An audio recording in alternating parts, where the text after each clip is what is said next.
परम शांति। आज हम जानेंगे 4 युगों और प्रलय साइकिल के बारे में। सबसे पहले हम 4 युगों की बात करेंगे।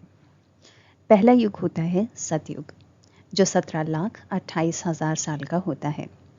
उसके बाद आता है त्रेता युग, जो 12,96,000 साल का होता है। फिर आता है द्वापर युग, जो 8,64,000 साल का होता है। और आखिरी युग होता है कलयुग, जो 4,32,000 साल का होता है। अगर हम कलयुग की आयु को x मान लें तो द्वापर युग कलयुग की आयु का 2 गुना होता है। त्रेता युग कलयुग की आयु का 3 गुना होता है और सतयुग कलयुग की आयु का 4 गुना होता है। इन चारों युगों को मिलाकर चतुर्युग बोला जाता है और इसकी कुल आयु 43,20,000 साल होती है। अब हम जानेंगे प्रलय साइकिल के बारे में। जब पृथ्वी पर एक चतुर्युग बीत जाता है, यानी 4 युग खत्म हो जाते हैं, तब अर्ध प्रलय होती है।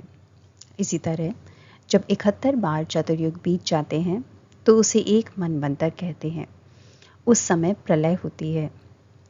फिर जब 1000 चतुर्युग बीत जाते हैं, यानी 14 मनवंतर पूरे हो जाते हैं, तब कल्प प्रलय होती है।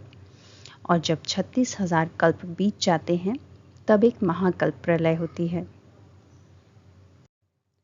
ये जानने के लिए कि अभी कौन सा समय चल रहा है, हमें ब्रह्मा जी के समय को समझना होगा। हमारे ब्रह्मांड यानी सोलर सिस्टम की आयु ब्रह्मा जी के 100 साल के बराबर है। ब्रह्मा जी का एक दिन 1000 चतुर्युग के बराबर होता है। ब्रह्मा जी का दिन और रात मिलाकर 2000 चतुर्युग होता है।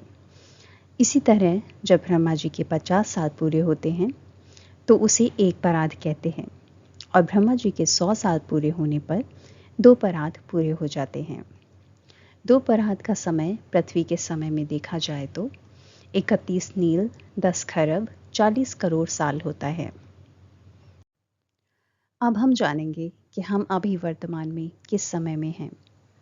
आज ब्रह्मा जी का एक परार्ध पूरा हो चुका है। हम ब्रह्मा जी के दूसरे परार्ध के पहले दिन के 7वें मनवंतर के 28वें चतुर्युग के कलयुग में हैं और कलयुग के भी 4118 साल पूरे हो चुके हैं।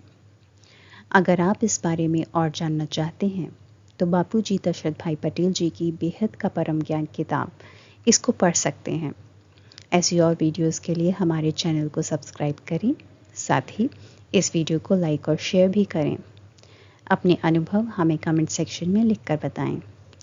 इस वीडियो को देखने के लिए आपका बहुत बहुत धन्यवाद। परम शांति।